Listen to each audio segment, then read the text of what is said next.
Good evening, everybody, and welcome to the 12th in our monthly workshop series on the ForeFlight EFB.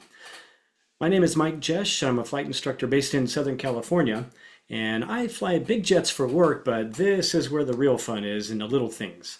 So just a couple quick notes before we get started tonight.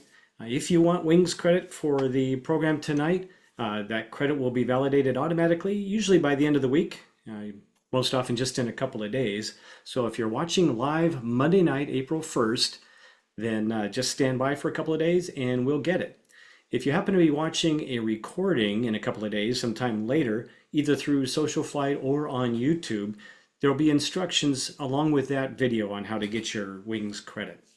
So tonight we're going to plan a little cross-country trip. Brian has quite a little expedition in store for us tonight.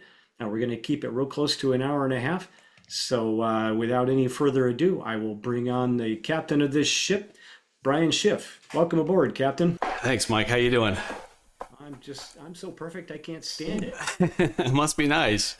Hiding under a little weather or something now? Yeah, I tell you, I can hear thunder again. So get ready for me to lose power and for Mike to have to take over tonight. Luckily, there's two captains of this ship. We actually got four captains. We're all hosts, and we got thunderstorms hitting much of us. Also with us tonight is Bob Mader and James McKay.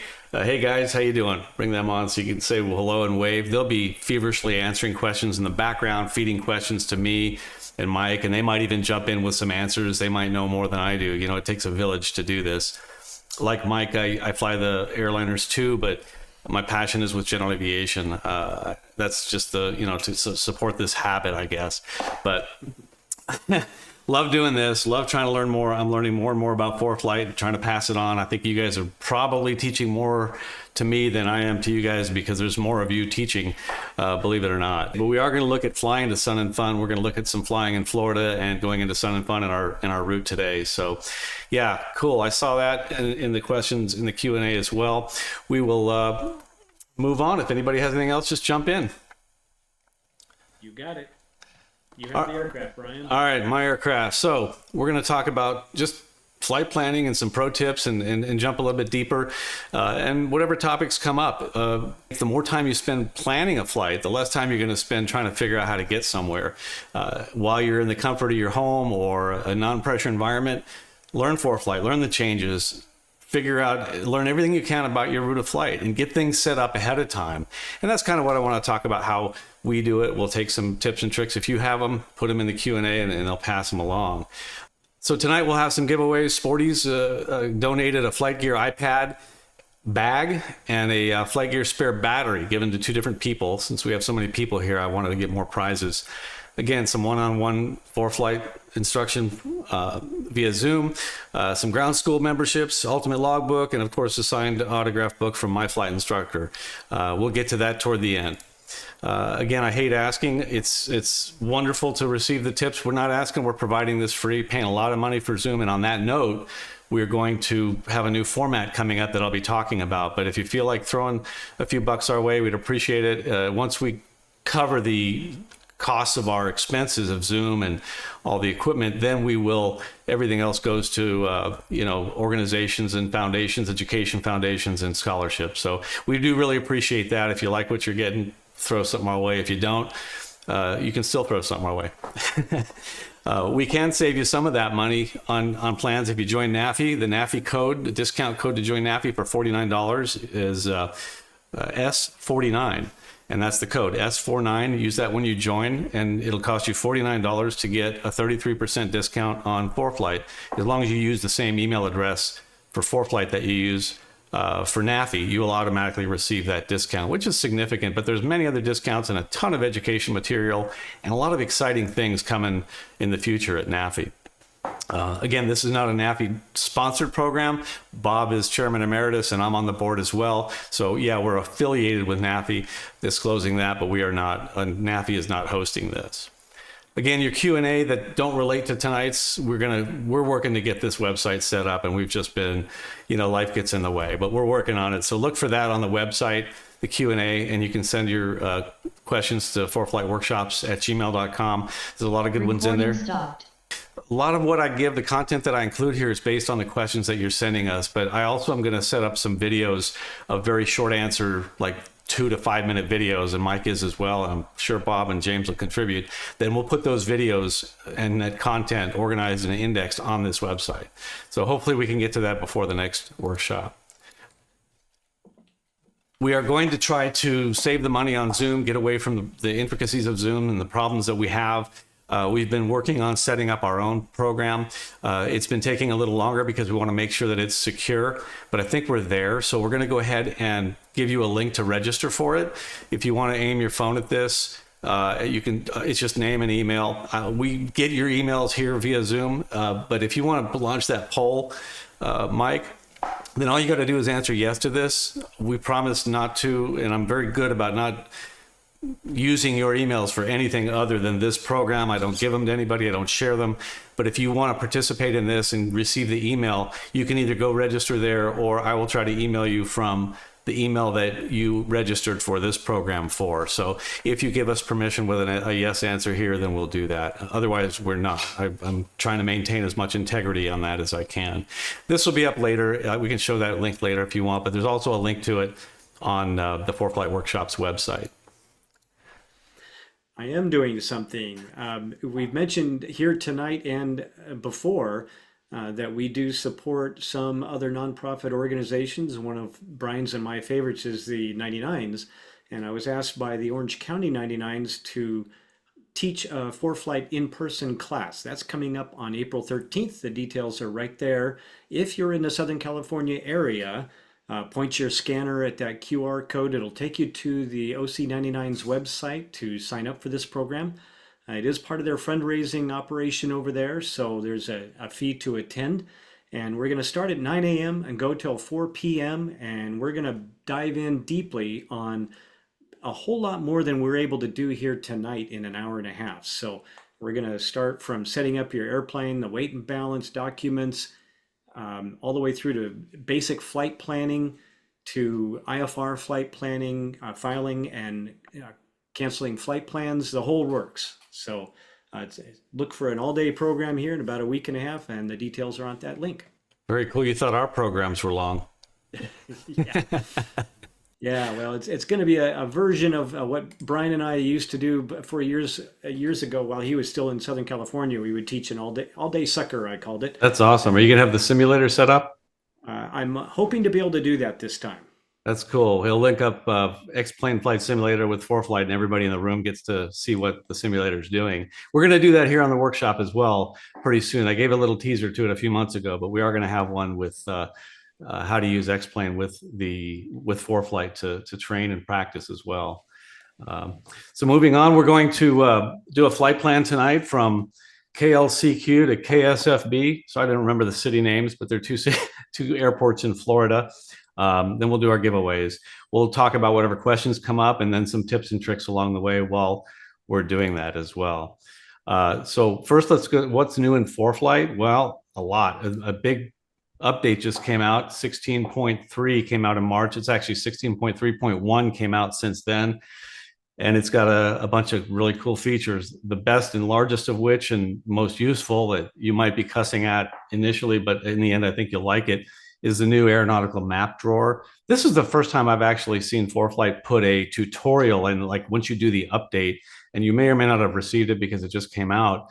But when there's an update, they have this tutorial. As soon as you open ForeFlight, here's what it looked like on my phone. This popped up and said there's new aeronautical map drawer and modes. And so it's kind of walks you through that. In any event, so you tap on this little button right there, the settings button that's in the red box, and it opens up this drawer from the side. So it's these buttons that open up from the side, kind of like the flight plan opens up from the top. It's momentary. So up in the top, you'll see kind of up here, you'll see a circle spinning, and it'll go away after a certain period of time, and you can set what that time is. From that point, once you click on that, then you get all these filters that pop up, and you can decide what's on the aeronautical map layer, whether it be airports, airspace, intersections, VORs, airways, and ATC boundaries, terrain, and roads. So on top of that, first you go down to the bottom and select, well, what kind of chart am I doing? Do I want a high IFR? Am I flying in the jet routes, or low VFR in the Victor Airways, or am I flying VFR? Then once you select that aeronautical mode, you get a lot of settings that you can access by tapping on this button and tailor the map elements for VFR. There's some things that I wouldn't want to see if I'm IFR, but I would want to see if I'm VFR. And you can tailor those aeronautical charts for that. In fact, then this timer will auto dismiss that. So if you wait for the timer to end, or you just tap outside of it, then you will it'll stow that drawer. So I just want to show you that real quick. So I'm going to swap over to the iPad real quick. And it's over here to the side. And here's the button. Right now it's set for VFR, because like it says VFR at the bottom of that settings button. It's a little bit different settings button with sliders, as is the gear tab up top here. The gear button is another settings button for the map settings or quick settings. This is the aeronautical layer settings. And when you tap that, that drawer pops out, and you can change what things are on the chart by selecting and deselecting. I have it set for VFR right now.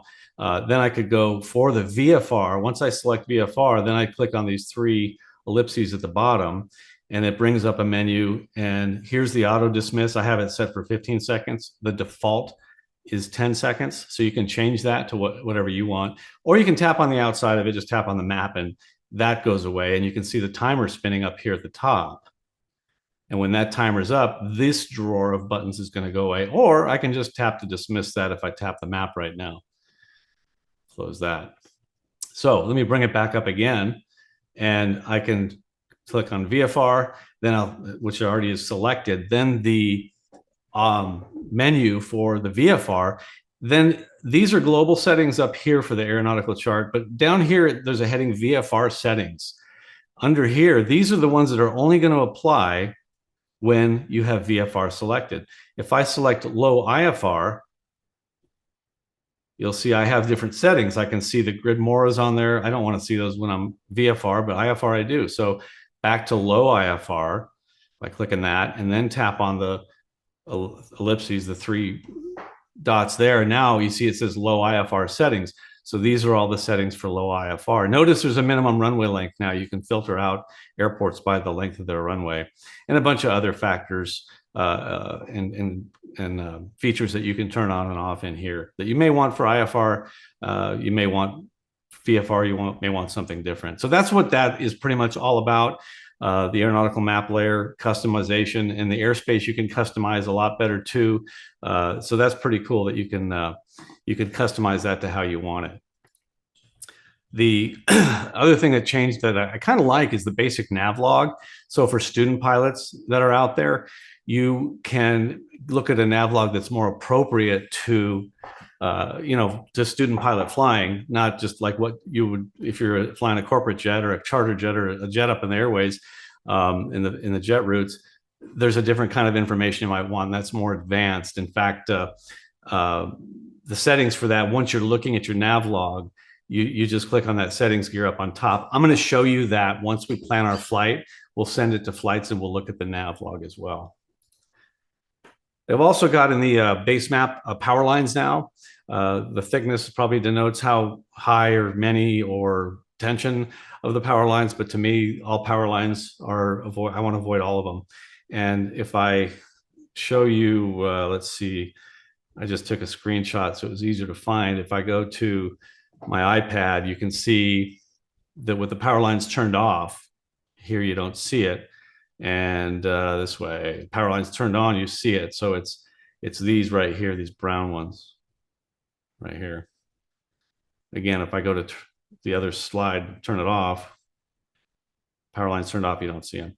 Just another feature. That's a new one that they've just added recently. Another new feature is the Sentry now allows cellular data to sneak through it. So I really like this because there's often times when I had my iPad, which has cellular data, hooked up to the Sentry, but then I couldn't send an email or I couldn't do anything that involved being online, like while I'm sitting on the ground, not while I'm flying. But I suppose if you receive cellular data while you're flying, you could have the same luck. But now it'll go through the Sentry. You can connect to your Sentry and still use your cellular data. James was telling me just before that there's a bug with this right now that they're working on patching. And when they do, right now the bug is that I guess it won't update ADS-B data once it. Just weather. Traffic was having no problems. It's just the weather for some reason was having problems. Oh, okay. So the traffic would be there, but weather would update. That's a bug. They're working that out. I'm sure they'll get that fixed, but kind of a cool feature that you can now, if you have a Sentry. I have the Sentry Plus. I love it. New airspace settings. So this was again in the aeronautical chart map settings. You can select a little bit more detail of what you want to see and what you don't want to see. Play around with that. I think you'll like that as well. And if you're flying in Africa, down in South Africa, they now will sell you some charts for VFR down in South Africa. Again, ForeFlight just expanding into far more reaches of the world. So tonight we're going to plan a flight, and we're going to do it from, well, first of all, the bonus was the eclipse stuff. So we got an eclipse coming up, and I think that it's hard, how can you not talk about Sun and Fun because that's coming up? How can you not talk about the eclipse because that's coming up as well? I'm going to drive down a little south of here to see it and trying to get some pictures, and it's really cool. ForeFlight has a map layer for that, and I'll just shrink that down there. You can scan and look at that, or just go to aopa.org/eclipse2024. I have a link to this on our map layers page, but there's also another one that we put on there. I like this one better, and just going to this website gives you a tutorial of how to do it, how to install it and everything. In fact, if you just look at that QR code or go to that website, there's a short YouTube video explains it all. And then you can put it into your ForeFlight. Let me just show you real quick what I've got it installed on mine. Let's see here. If I go to the layers tab, and I have it all the way down here at the bottom, AOPA Eclipse 2024, and there it is. All that weather that's approaching me and Bob. That's kind of following the same line, but let me go ahead and turn the radar off. And you can see that's what it is. If you're in the green, it tells you this on that website. It's 4 minutes. You'll have 4 minutes of totality. In the yellow, you'll have at least 3 minutes. And then if you're in between these outer lines here, you'll have at least a minute of totality, depending on where you are in that. Another thing I wanted to show you while I got you here is kind of a cool iPad trick to scan the QR code that I had on the screen, and it'll be back up there in a second. There's a neat feature down in the control panel. So if you slide down from up here near the clock and the battery indicator, just swipe down with your finger and you get the control panel. Many of you are used to seeing that. There's a lot of features there. Those are customizable. And the one that I've added, and the one I'm recommending you add, is this one down at the bottom. It's a code scanner, and I'm kind of hovering past it back and forth. First, I'm going to show you what it does. Then I'm going to show you how to add it there. Actually, let me show you how to add it there first. If you don't see it there, and you probably won't unless you've added it yourself, you want to go to the settings, the iPad settings, not ForeFlight, but iPad settings. And up here in the search bar, you'll see it like this. If you don't see the search bar, locked up here. Up top, you want to just swipe down until you see it, and then just type control, the word control, into that search bar. You can even go as far as typing center. Control center is what we want to edit. And then tap on control center. So we want to edit the control center. If you didn't see that there, it would look like this. Everything that's up on top here are the included controls. So when you drop down, those are the ones that you're going to see. All the ones down here are ones that you can add. And we want to add the code scanner, this one right here. So tap the green plus. It'll put it up here to the added or included controls right here. And now it's on the control center. So I can swipe up, and then I can come down from the control center. And you can see it right here. Now, when I tap it, it immediately opens the camera. And it's going to be looking for codes. Now, what you're looking is my monitor, and it's going to go find a code. I'm just holding it, doing nothing. It found it, it opened the browser, and it went to that website. And that's the one for the totality instructions. There's a video, and then all you do is you click this, download to ForeFlight. You want to do that while you're on your iPad or your iPhone so that it installs directly to it. Okay, let's go back to, where were we? On here. So you can go ahead and try and scan that. I'll leave it up for just a second. Really cool. This is the next one's going to be in, I think, 40 years from now. So I don't know if I'll be around for that, but I'm really looking forward to seeing this. I've never seen a total eclipse. We'll have this up at the end again later. The route we're going to fly is from KLCQ to KSFB. We're going to pick up a friend, and then we're going to fly from there to Lakeland, Florida for Sun and Fun. That's the flight plan for today. So we're going to plan to leave tomorrow morning and around 10 a.m., arrive there, have lunch, and then depart there for Lakeland. So that said, let's go to the iPad. And I'll get rid of the eclipse. And any custom content you add will always be on the bottom of the right side of this layer. I'm going to go ahead and put the VFR sectional back up. I'm going to have aeronautical layer and VFR sectional because I'll have different features for those if I can find it. And we're going to go in here, and you can see that I've already typed in the two airports ahead of time. So KLCQ to KSFB. Now I keep saying that I got to see the Lake City. So we're going to go from Lake City, Florida, all the way down here to SFB, and we see we've got an airspace deal, and that's Orlando Sanford International, just north of Orlando Airport and underneath the Class Bravo airspace in Class Charlie airspace. So it's got some complications. Also, if you look at the route, you can see that there's some airspace there that we may have to contend with. If you're not accustomed to aeronautical, you can turn that off. It doesn't quite jump out at you as much without the aeronautical layer on. I've also seen a lot of people talking about and asking about these ball notes. There's a 1 here and a 2 here. These are operational notes, and if you were to tap on it, it just tells you you're entering someone else's airspace, in this case, a military operations area. And here you're leaving that and going into a different military operations area. If you're looking at all that and you don't want the distraction of those ball notes, those operational note balls on your route of flight, you can take them off. Just go up to the settings, the quick settings gear up top. And I'm going slowly because I've been told I go too fast sometimes. And look for operational notes right here and just turn that off. And then you won't have those numbers there. If they're meaningless to you because you're not going to be paying attention to them and you don't want a distraction, you can just remove it from the iPad, from the screen that way, from the map. Then we'll close out of that. So we've got a direct route that we can't really do. So we're going to go around this airspace. We've got restricted airspace. VFR we can fly in an MOA, but we better be careful. But boy, look at this, looks chock full of stuff that I don't want to get involved with. So let's just plan this flight via, let's see, Gainesville. I'll start going down here to Gainesville. And for now, I'm going to select not the airport, but the VOR. And I'm going to show you why I typically will use airports and not VORs. When we are using GPS, it almost doesn't matter. And people ask me, should I use the airport? Should I use the VOR? I'll show you the difference. I use the airport. I'll show you why. For now, I'm just going to go ahead and check the VOR. So over here, I don't see VORs. That's because here on this menu at the bottom are all airports, nav, or waypoints. So let's select nav because I want nav aids.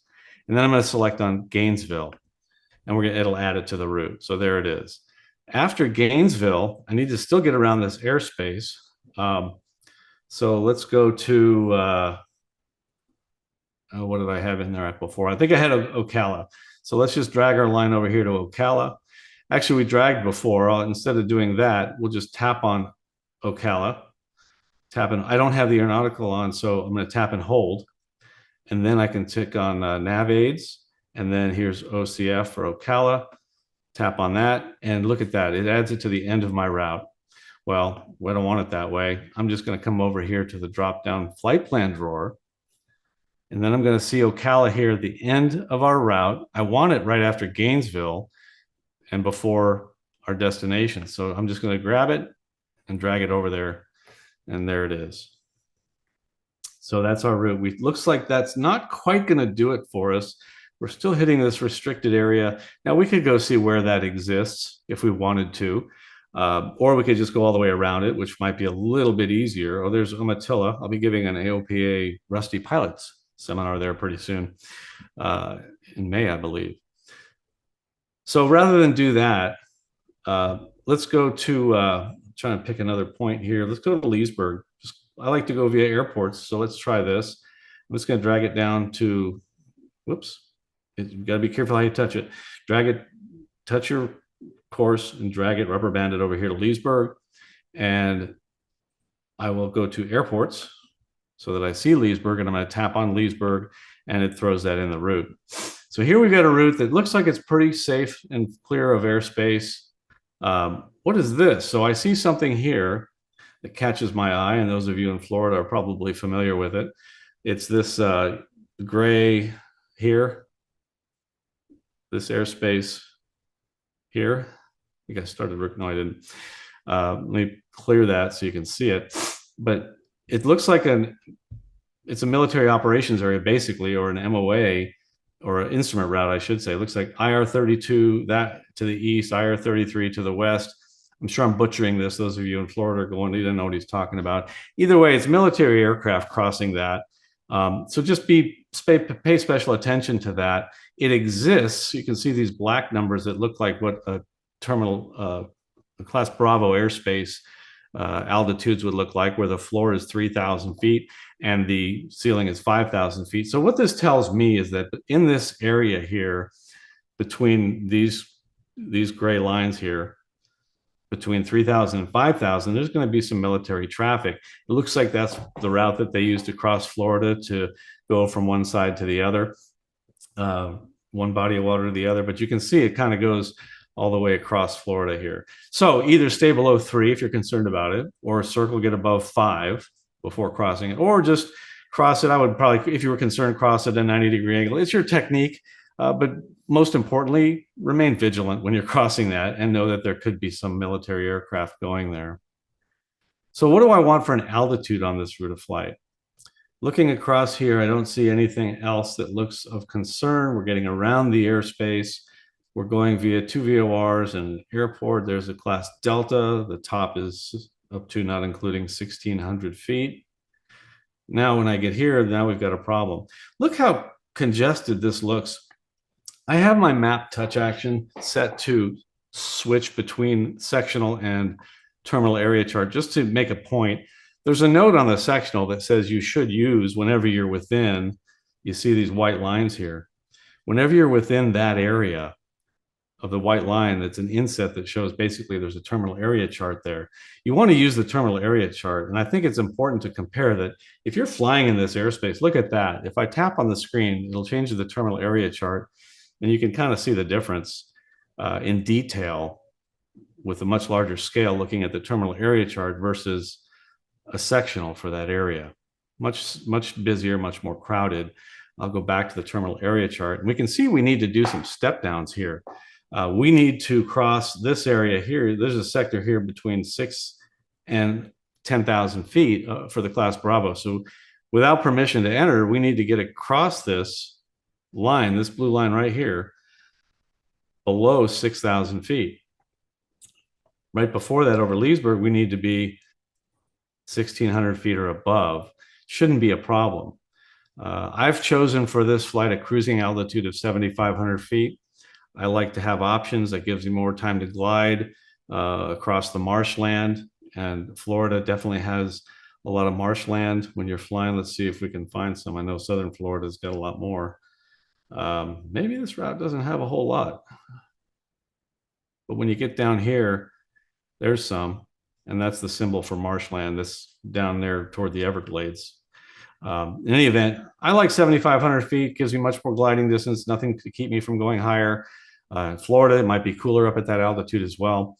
So I've set in here my airplane, my normal performance, my cruise altitude of 7,500 feet. These 6 buttons you want to be sure you have set properly. So I've got the 3 on the left.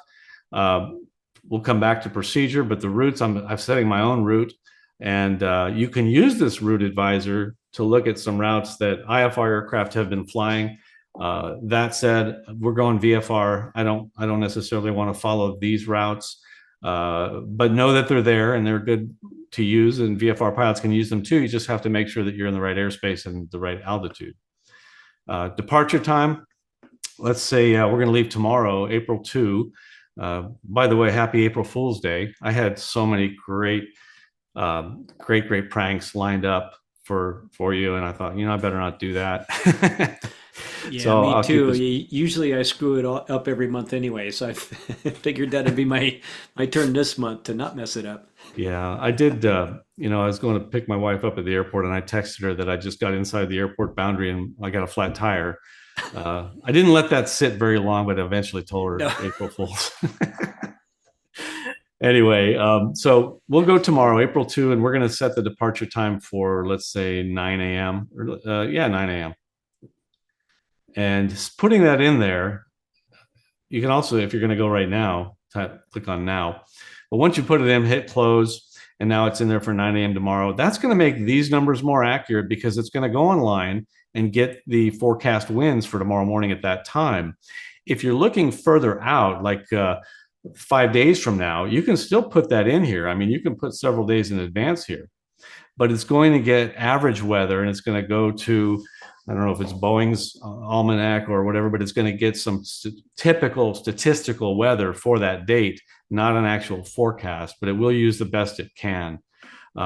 Also, if you're leaving in several days, you can get a forecast for these airports.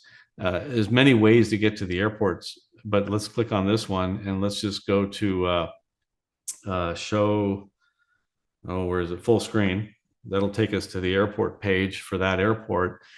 I like to use, if I'm several days out, my pre-flighting, if I know I'm going somewhere 5 days from now, I'm looking at the 5-day guess, not a forecast, because 5 days out to me is a guess, but it's a guesstimate.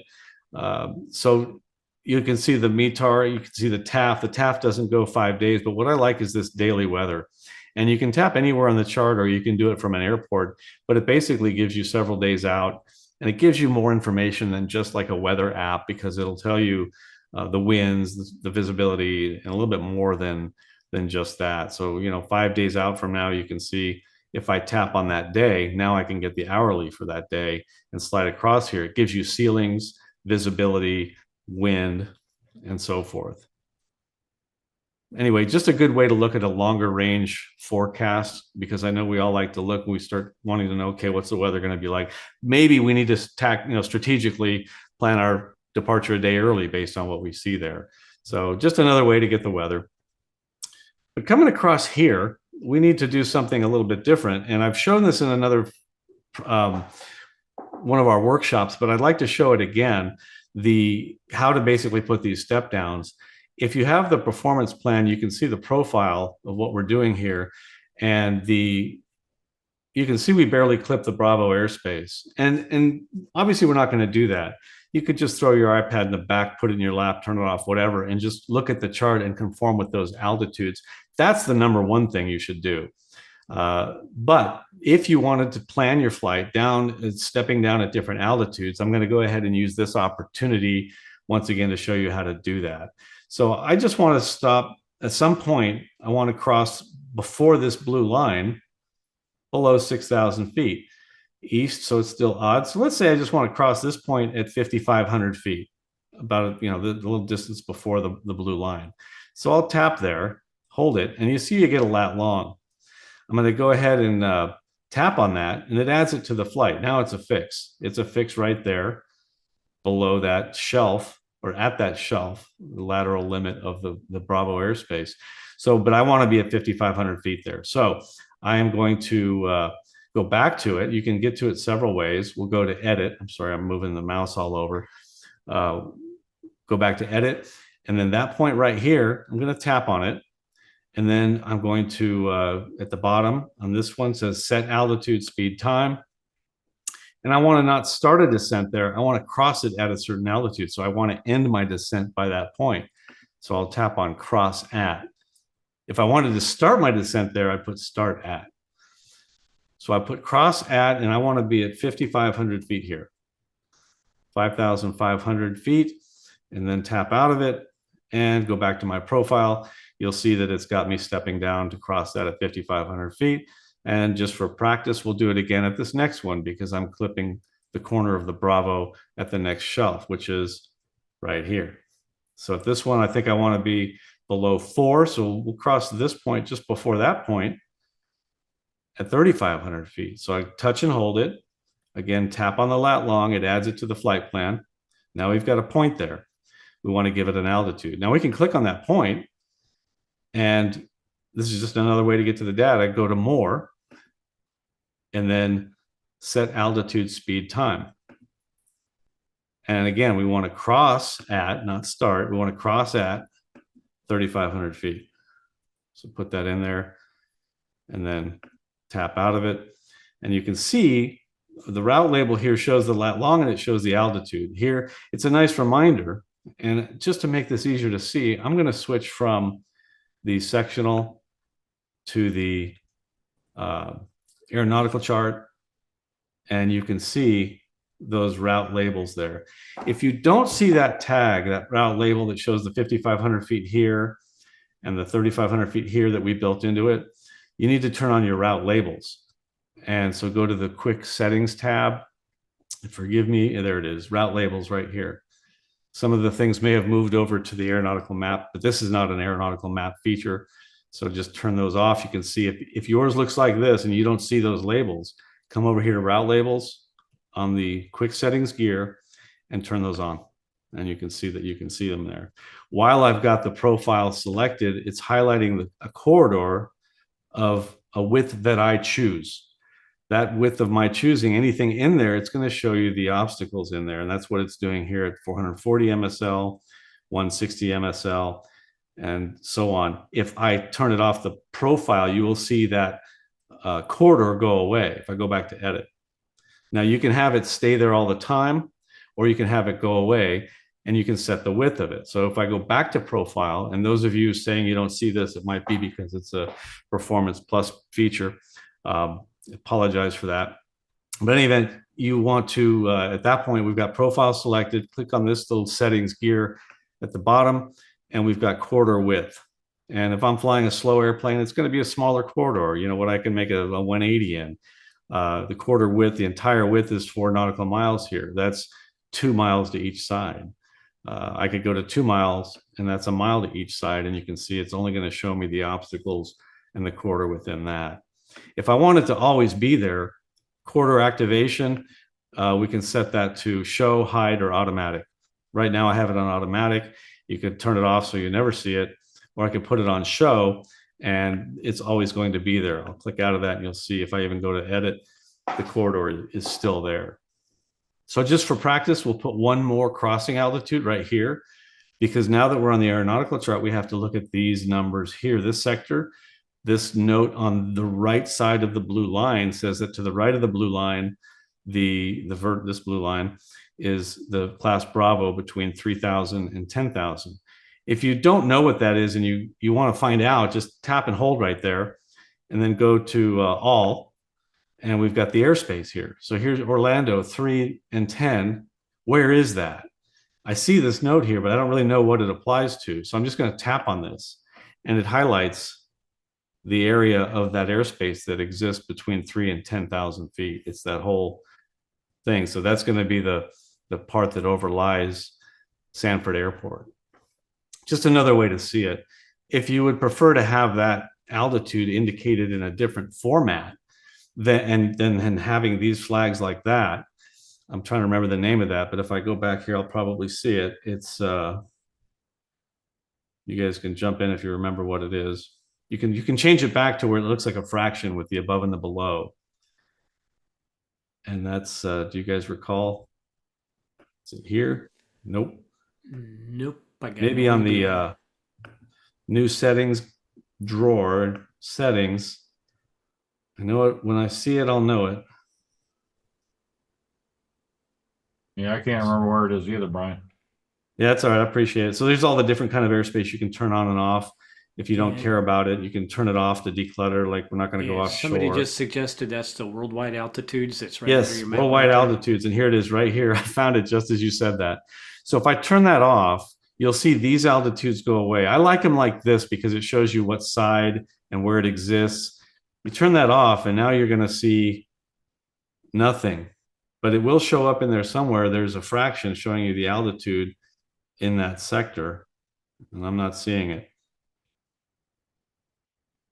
I may have it turned off or something, but that's where it's supposed to be, is in the sector as the fraction.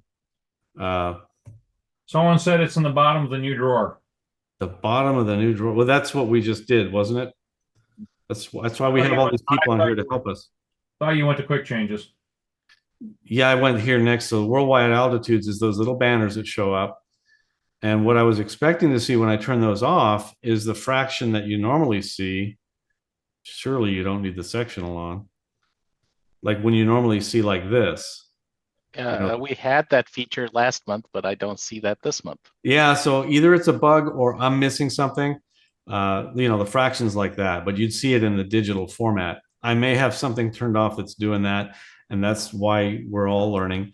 But I'm going to go back to just the aeronautical, and I'm going to go back to turning the worldwide altitudes on because I like them. I'll leave it in this format while I do it. So it's on the new aeronautical maps, the map settings drawer, and then I'm on VFR, and I'm going to go to more settings, 3 dots.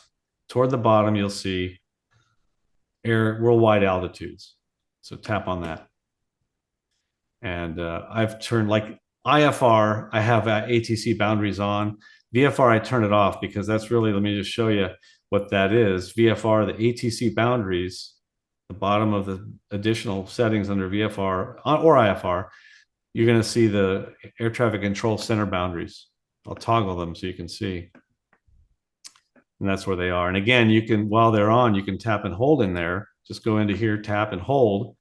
And with all selected, you can see the Memphis UIR and FIR, flight information region, from the surface to 18, and then from 18 to 60. That's basically Memphis Center is what it's talking about. And you can tap on it, and there's the area of Memphis Center. You can also get frequencies. If you're in there and you were distracted by something and didn't get your hand off, you can tap on it and go to communication details.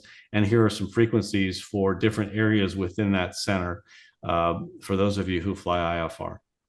Or if you're getting flight following, it's another way to find out the right frequency for being in here. If you're near Memphis, then you can see that's Memphis Center. If you're near Memphis or near Nashville, you can see a different frequency as well. So I'll back out of that.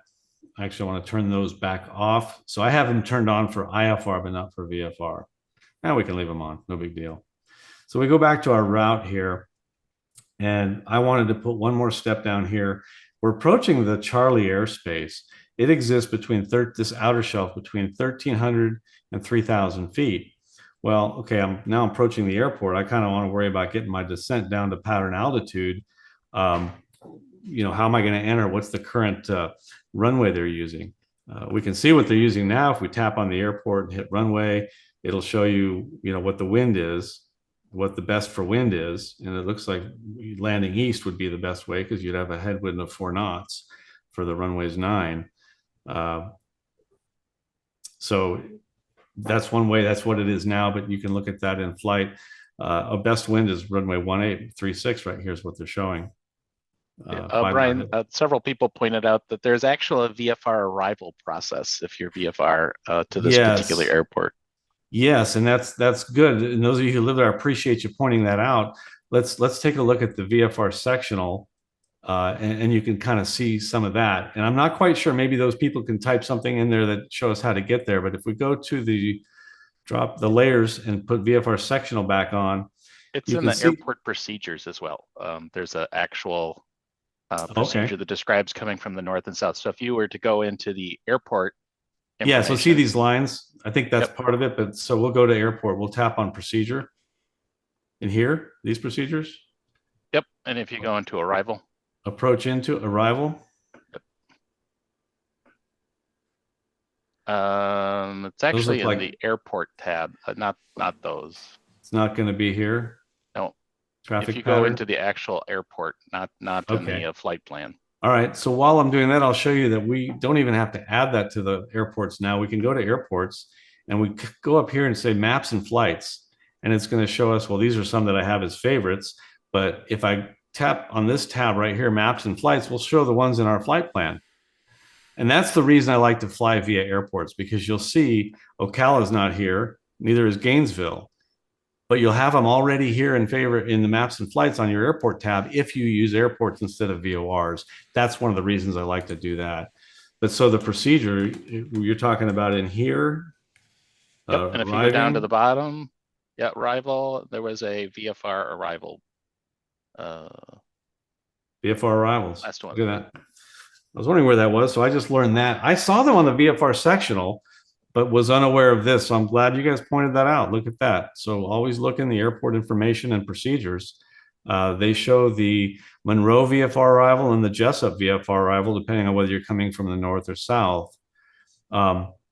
So we're coming from the west, and it gives you, it says 5 miles north, contact Orlando on 35.3 if southeast or southwest.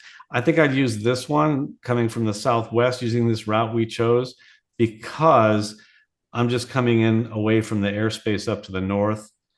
I'd consider that west. I think it's probably 50-50 whether it's northwest or southwest. But I would think that the beauty of it is ATC doesn't hesitate to correct you if you called the wrong one. So I'm going to add one more step down. Brian, is go to the layers selector and select VFR Flyway. Yes, chart. And that's another good one. So we'll go to VFR Flyway here and take a look at that. Because we have this Bravo airspace, I'm going to get rid of the flight plan drawer. And we can come in, this is a common flyway here at 2,000 feet or below 2,000 feet. So we could come in from the west, maybe over Lake Apopka or north of it, and fly this route here and follow these routes as well. And you can see there's a lot of extra information in here as well. While I'm here, I want to go ahead and change this Ocala to the airport and not the VOR, because gosh, who uses VORs anymore? But it's there. Actually, before I do that, I'll go ahead and do it because I want to show you the difference. We'll change this to, I'll go to flight plan. I'm sorry, I'm jumping all over. And we're going to tap on Ocala, and I'm going to tap on replace Ocala with, I'll just put a K in front of that OCF and put the airport there and hit replace.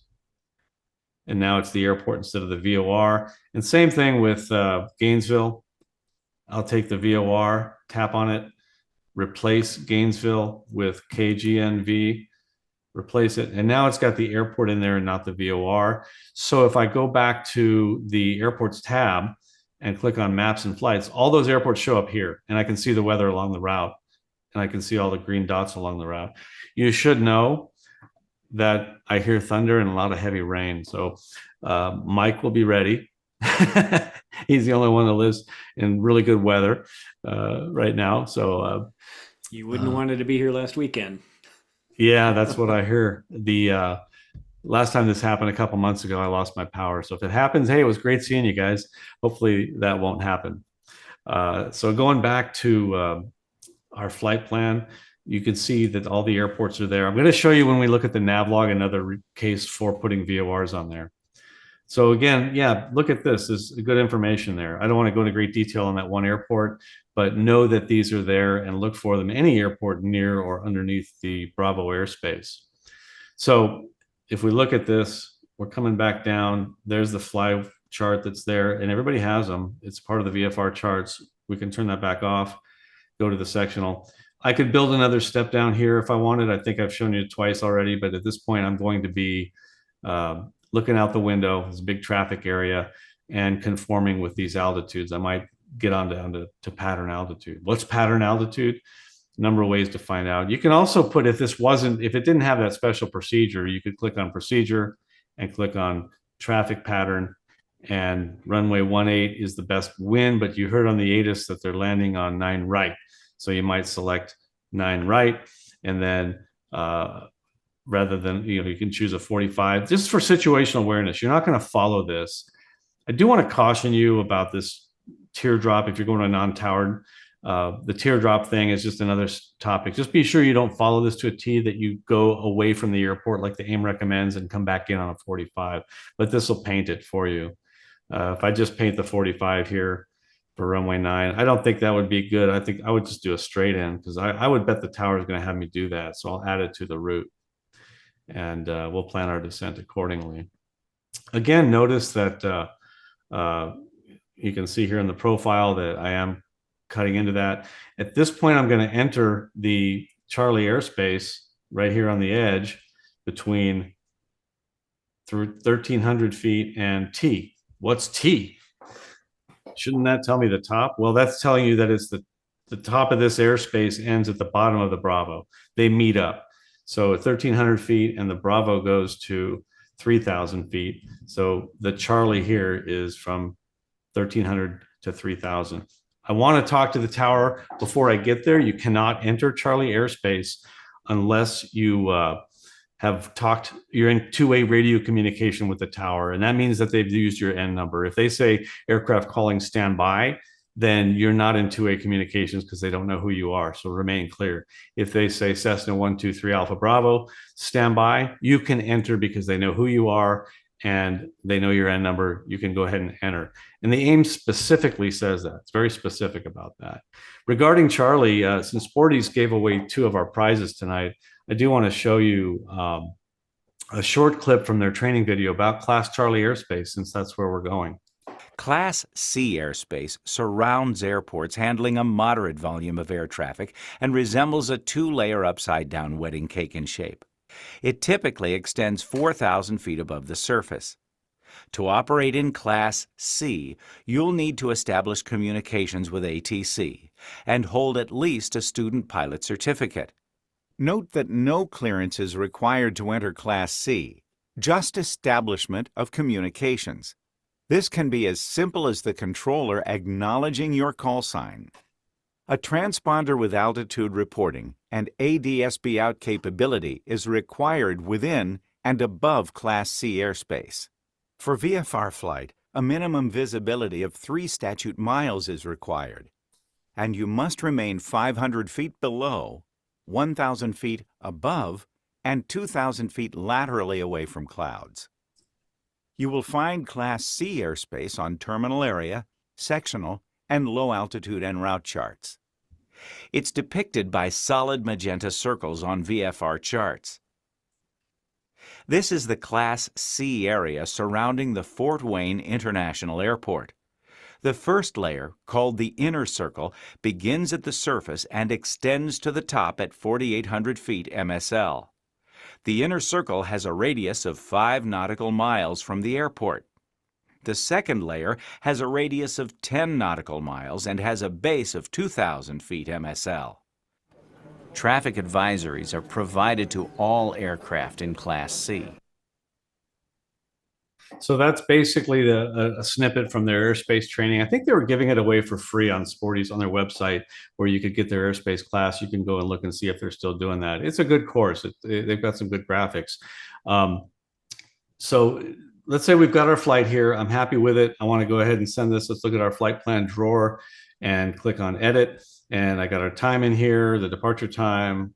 Notice it says Eastern time because that's in the Eastern time zone. Even though I am in the Central time zone, it knows that I'm selecting that time zone based on that airport because I'm going to be out there tomorrow and it knows that. The next thing I obviously want to do is tap the pack button because it's going to get all this data that I don't have to make sure I have it for this flight. I'll go ahead and tap that and it's going to download fuel prices, NOTAMs, 3D imagery, comments, all that.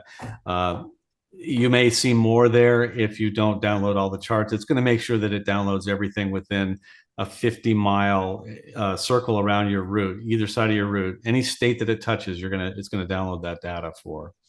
So now I want to take this route and I want to send it to something. I could send it to flights, and that's where I'm going to go ahead and file the flight plan. When I send it to flights, I'm going to look at I could get a full briefing here, and we've done this before. I'm not going to do that now, but I want to look at the navlog for this flight. This is your standard navlog where it's got a bunch of information. It's a little busier. It's got some performance information. It's also got runway diagrams in there. What's new in ForeFlight is the basic, and I recommend that for student pilots. My only complaint is that the basic doesn't have these runway diagrams.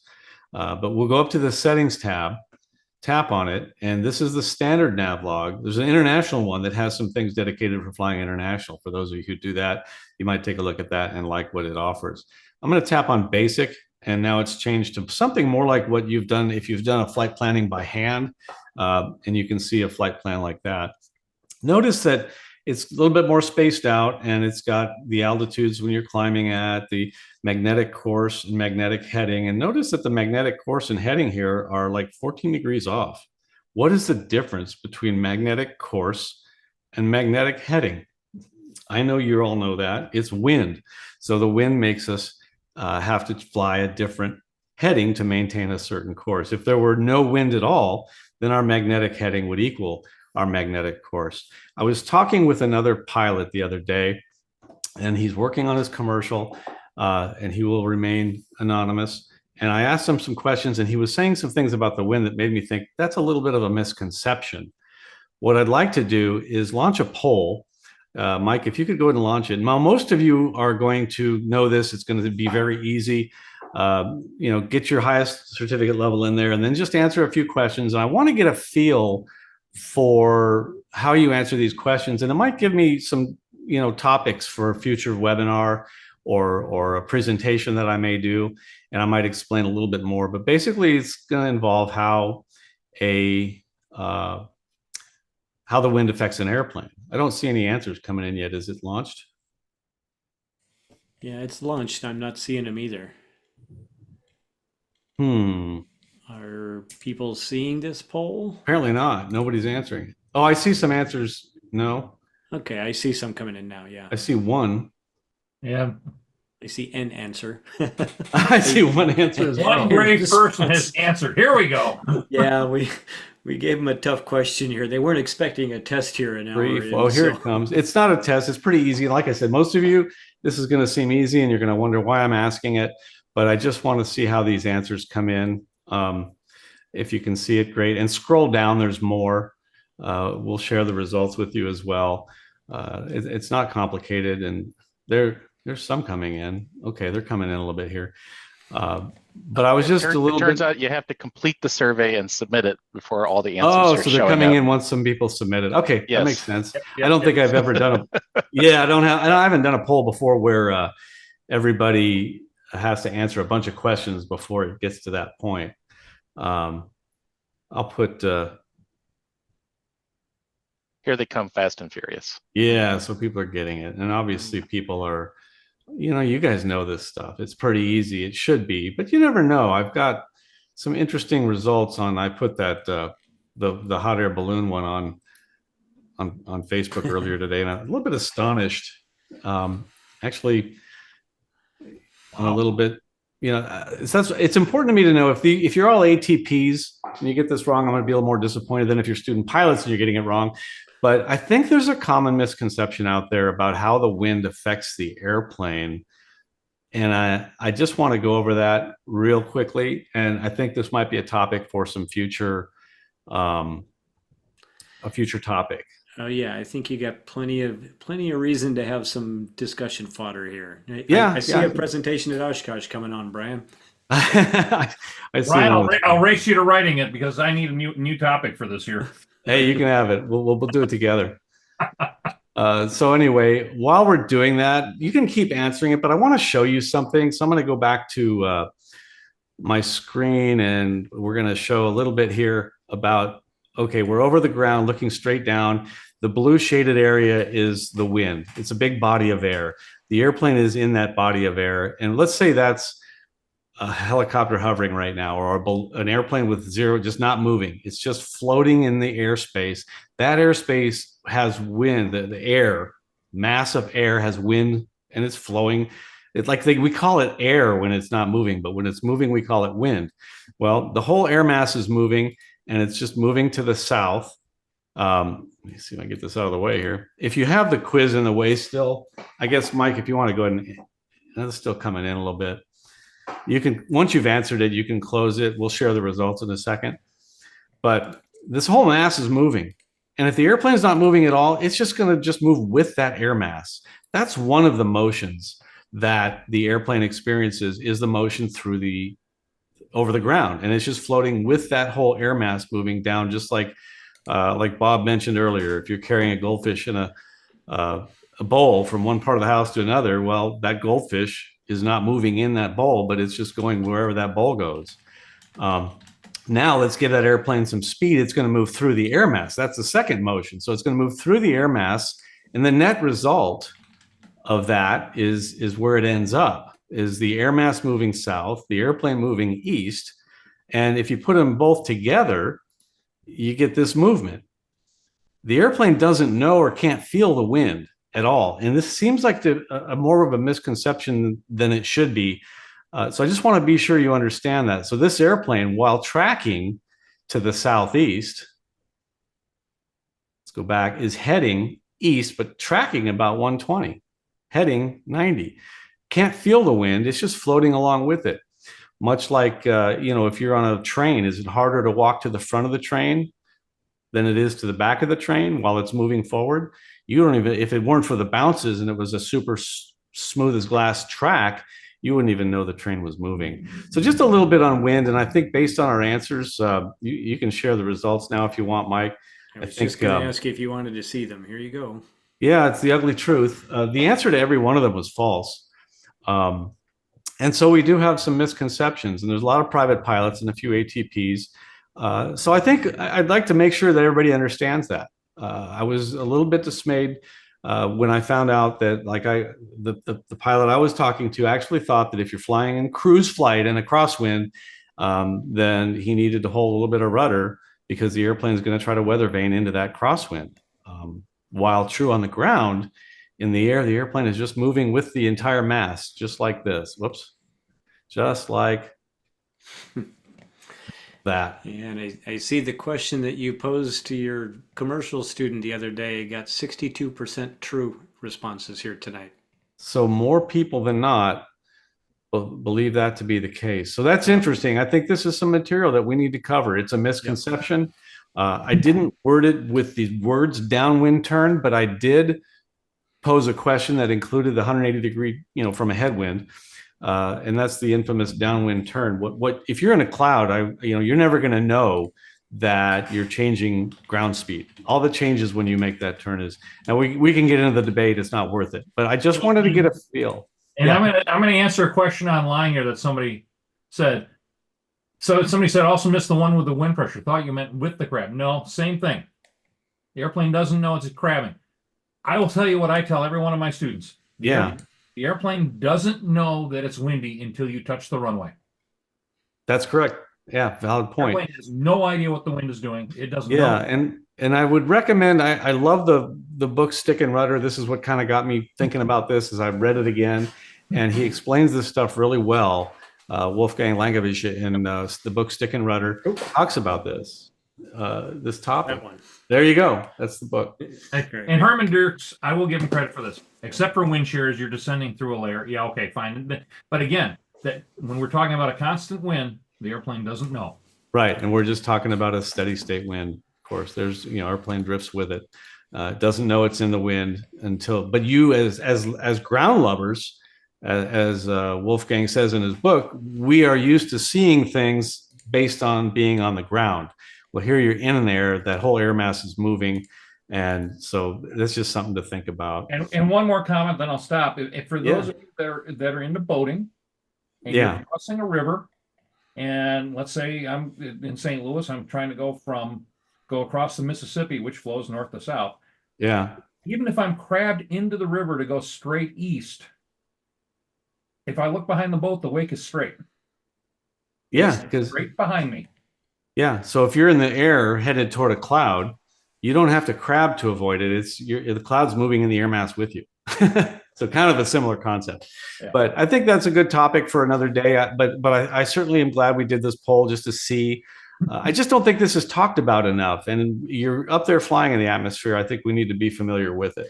There was one person points out that this, except for wind shear, and this is true. We're talking about a steady state wind. We're not talking about a gust coming from the side or from beneath or above. Correct. There are exceptions. I mean, anybody who says always or never is usually wrong.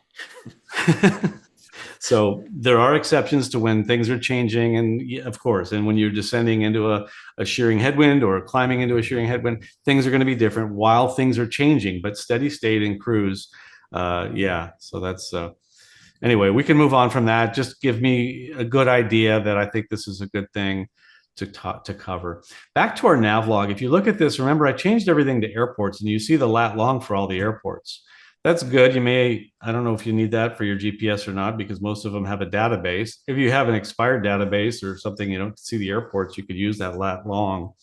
But if I change this back to VORs, now if you have a VOR in your airplane, then you may want to have VORs, plan your flight via VORs. So let me go back to the maps page, and I saved the flight plan via VORs as a favorite, so I can just go get it right here.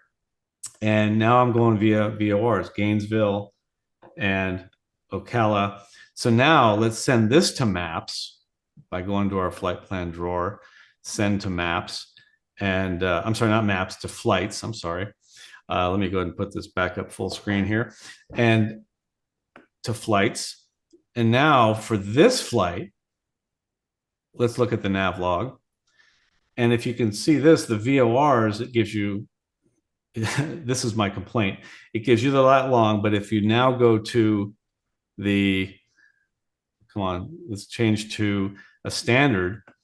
Now we come over here and take a look at that. The VORs are giving us frequencies. So I don't know, take it or leave it. Use the one that you want. I just wanted to notice the difference, to point out the difference to you on that. This gives you the wind component, wind speed. If we go back to the basic, it doesn't give you all that. It's just giving you the pre-calculated. Now remember, for you to calculate from magnetic course, which you measure the true course, you apply the wind correction and come up with a true heading. And then you take that true heading and apply the variation change, the difference in, and make it from true course to magnetic course. And then of course, apply the deviation from the deviation card in your airplane. And now you've got a compass heading. So it's important that you know, and you can use this on a check ride for certain, but you need to understand how ForeFlight is coming up with this magnetic heading. And if you're weak on that, then be sure to dive into that a little bit more, but it's corrected for wind and variation. So the winds that you get for the winds aloft and the forecast and all that, those are true. If it's written down, it's true. That doesn't apply to everything, but it does apply to winds in the forecast. If you hear it on the ATIS, it's magnetic. And that's because the ATIS is, you know, for takeoff and landing at an airport, and you want to know the wind relative to the runway, and runways are oriented magnetic. So on the ATIS, it's magnetic. And if you go look at a METAR, it's going to give it to you in true ATIS. If you look at the ATIS, it's going to give it to you in magnetic as well. So the next leg of our flight, we got 10 more minutes, and then we're going to give away our prizes, and then we'll knock off, and then we'll take questions. Our next flight was going to be, at this point, do you have any questions you guys want to shoot me before we get to this? Yeah, Okay. somebody asked about, this might get a little, it's easier for you to show it than for me to type it. Remember the thing about radial and distance? Yeah. Can you just show that real quick? Like using Gainesville? Yeah. So let's say we just wanted to go out this radial out of Ocala on the 180 radial for 10 miles before we turned inbound, eastbound toward the airport. So I want to go to the Ocala 180 at 10 miles after Ocala. So here's Ocala. I'm going to tap on it and then insert after Ocala. Let me see it. After Ocala, we want to go to the Ocala / 180 radial / 10 miles. That's going to put a fix after Ocala out here on the 180, 10 miles out. I'm going to hit insert. And there it is. Is that what you were talking about? Exactly. And I think that'll help the person who's asking that. Thank you. Yeah, good. And that's a good thing to know how to do. It's station / bearing / distance. You can also do the Ocala 180 and where it intercepts another VOR here. If I can find one. you can do an intersection of two radials by putting VOR/bearing/VOR/bearing, and it'll give you the intersection of those. Number of ways to do it. So I want to start with SFB because that's where we're going to depart from. So I can't, if I put my cursor here and backspace over all this, I lose SFB. So a little trick that I've learned is to just swap the route right here. If you hit this button here, it changes like reverse course, and it's going to take that whole route and go like I'm going back, same route, but opposite direction. Now I can just hit backspace and leave SFB on there and type Lakeland, enter, and that's the route we're going to take to Lakeland. What's important to know here, and we're not going to go through the whole planning of the flight, but what I want to talk about is going to Sun and Fun. You're not going to arrive this, and you can see my chart annotations, and you're going to see why they're there. Know that ForeFlight has the NOTAM in there for arriving, just like Oshkosh has a special NOTAM. Well, so does Sun and Fun, and ForeFlight has it in here. So you would just go to your Documents tab, and I have the Legends Guide open. I'm going to close that. But down all the way at the bottom, you have the drives, and these are the permanent ones. These are like hard drives. You can't control these. ForeFlight tab right here. I want to go to the ForeFlight drive, and that's everything ForeFlight offers. And they've named it with these ABC rather than have them in alphabetical order, because then it puts them in the order that they want them to have here. But if you go on down to here, you'll see the last document before these subfolders is Sun and Fun, NOTAM 2024. So right there, if you're doing this for a trip, you can create a binder for this trip. So I'm going to go ahead and open up the NOTAM here, and you can see it's a 23-page NOTAM. Interestingly, I went online and looked up the NOTAM, and it's a little bit different, and Mike found it sooner. So you might want to send it to your iPad from the one that you find online. And if I go to, let's go to my screen here, and let me open up the PDF, the NOTAM. There's a big zoom control thing right in my way. Sun and Fun NOTAM. This is 27 pages, you can see right here. And the one in ForeFlight is 23 pages. So there's a little bit of a difference. And Mike said that the one online is updated. I've got them both in here. I made a binder. Let's say I want to send this to my Sun and Fun trip binder and create that binder. So all the documents I want for that trip, I'm going to hit right here, this plus, add it to a folder or binder. That's what this is right here up top. So while I'm looking at that document, I want to start a Sun and Fun binder, and I'm going to put all the documents in that binder. So I tap on that, and it says, okay, you want to add it to which one of your existing binders? Well, none of these. I want to add a binder. So I click this plus. New binder name, Sun Fun. And then save. And you'll see now that is on our list, the Sun and Fun binder right here at the bottom. It has 0 documents in it. It's a brand new binder. But if I check that radial button right there, now it has one document, this one, that I just put in it. If I close this and look at my binder for ForeFlight Workshops 12 that I created, I put certain documents in here, including the Orlando fly chart, which of course you can pull up on the map layers, but I also have it here in the documents if I want to look at it separately. Like I want to bounce back and forth, I can pull this up, and then I can just bounce between maps if I'm over here in Orlando, and then just go documents, maps, documents, back and forth. Just a technique. So let me close this document, and you can see that I have the Sun and Fun NOTAM here and the Sun and Fun NOTAM here. You can see one was updated later, and that was the one that I got online.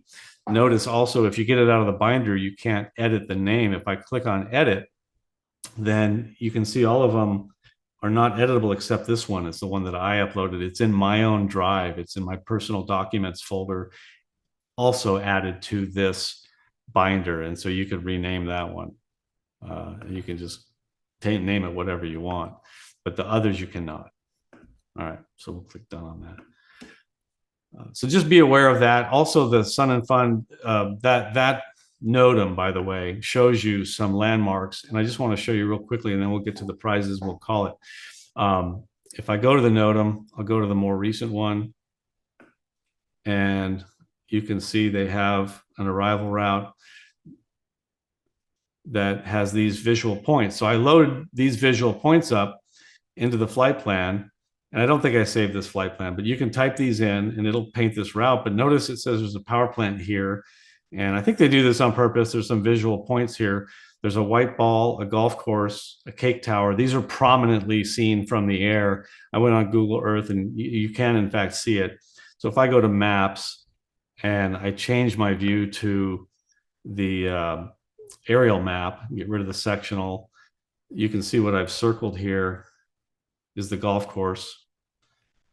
And you can plot this whole course, and there's, it refers to a V-shaped building, and it's right there. So you can kind of highlight them and go find them later. But again, this is a time when you're probably going to want to be looking out the window, but just be aware that this NOTAM exists. Get familiar with it ahead of time, build it ahead of time. There's the V-shaped building, and do as much as you can with ForeFlight beforehand, and don't struggle through doing it while you're trying to fly the airplane. So just to help you plan ahead and do as much as you can ahead of time. Any other questions on that? I did go to Google Earth, and you can see this cake tower and this ball. They're both water towers. This one is in fact shaped like a cake, and this one is in fact shaped like a big white ball. So they are pretty easy to see, and that's what it is in the NOTAM. All right. So much more I could give you. We'll plan this. We'll keep doing more and keep offering more as well. But at this point, I think I'd like to go ahead and we'll go to the giveaways, and we can expand on a lot of this later. And again, I promise to get back to some more questions and answers on the videos that we make to answer a lot of your questions. A lot of what I've given is based on the questions, but I also would like to create a warehouse of these videos that answer the questions.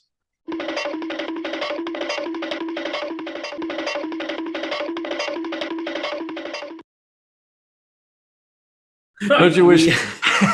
We did get a question on top of descent, and we can add top of climb to that as well. If you look at the nav log in the flight plan, in the flights tab, there's a TOC and TOD in there. You want to talk about that for just a second? Sure. So if we go to the documents, we'll go to the flights tab, you said, right? And go to here, and you see a TOC for top of climb and TOD for top of descent. And yeah, so we can, are you talking about plotting the lat long on that, or how do you find that? What is it? How is it calculated? How does it know when you're going to get to your altitude and when you need to start down? So this obviously is based on the performance of your aircraft, because if you're flying a Cessna T210, you're going to get to 7,500 feet a lot faster than if you're flying a Cessna 152. So when you plan your flight, you know, what you're putting in here for your aircraft, I'm putting in my aircraft, which is a Citabria, and then the performance data is all pre-programmed. So it's basing it on the performance data that you put in when you program your aircraft, whether it be rate of climb.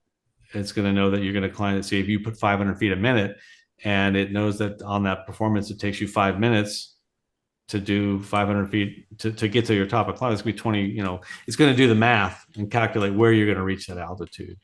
Do you have any more on that you want to add?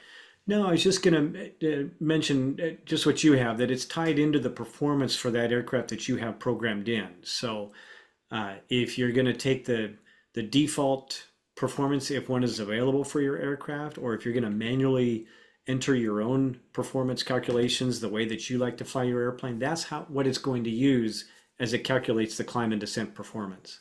Right. And so I've gone to here on the performance, the aircraft page. So basically I went to more down here, and then I clicked on aircraft, and I got to the aircraft page. I selected my aircraft in question here, and then here's all the information I put in when I entered the aircraft. But these performance profiles are what we're talking about. I have 7 profiles. Let me tap on that, and here are all the profiles. And a lot of these were just automatic when ForeFlight had them in there. but here's basically a cruise performance, a climb performance at best rate, and then a descent. Well, how do you descend? I descend at 500 feet a minute. Well, you can bias that with a fixed time that you want to start down or a fixed fuel. You can put some biases in there, make that default, or you go back here. I have 500 feet a minute set in there that I'm just going to start down at my cruise power setting and hold 500 feet a minute. So at the ground speed ForeFlight calculates, it's going to calculate that top of descent where I need. And that's why it's sometimes a good idea to make, if you're going to rely on that top of descent that's on this flight plan, then you need to put accurate information for the altitudes that you want to be at. Otherwise, if you just have a direct from A to B on your flight plan, I don't know how I got IFR on there, but if you just have direct A to B like this, oh, come on. IFR planning, that's what it is. And then again, I know my route's on here. I'm not going to go zooming around. I'm going to hit this zoom to route button right here. Takes you right to your route. And it's going to plan to have me down at the airport elevation at the rate of descent that I've programmed in there. So if you put the procedure in, it doesn't mean you're going to fly that, but it will help ForeFlight calculate where it needs to start down and it wants to hit pattern altitude. So just put the procedure, traffic pattern. Oh, look at these closed runways. Wonder why. Put runway 10, best side 45, and just add that to the route. I'm just grabbing it. So it shows you what it's going to do for entering the 45, and it shows traffic pattern altitude on there as well. If I take the sectional off, you can see it a little easier. So now that top of descent is going to be based on that information. Just gives you a little more information. That's all I saw. All right. Well, I certainly thank you all for showing up. Be sure to go to our website, ForeFlightWorkshops.com. If you want to see when the recording is out, watch all the previous ones. Most of the information for the questions I get, the answers are on that website. If you're here right now, you're going to automatically receive Wings credit. Give us about a week or so. If you haven't seen it by then, you'll probably see it in 2 or 3 days. If you haven't seen it in a week, surely hit us up. You might have the wrong email address that you've registered for. If you're watching the recording, there will have been a QR code there or you'll take a quiz that's in the link in the description below. Certainly appreciate you guys joining us. We really appreciate all the interest in our program. Trying to give you the best thing we can. Next one will be on May 13th. Notice that's the second Monday in May. I'm going up to the Great Alaska Aviation Gathering. So I know some of you from Alaska are on here. I look forward to seeing you on the weekend of May 4th and 5th for that gathering. And then the ForeFlight Workshop will resume on the second Monday in May on May 13th. Again, donations are appreciated. If you feel like throwing a few bucks our way, just go to our website. You can see the links to the ways that we accept the donations. And again, we're not pocketing that. We're not keeping it. It goes to our expenses and then to foundations and education foundations for aviation and scholarships as well. That's all I've got. I appreciate you guys coming. Thanks for coming. We'll see you next month.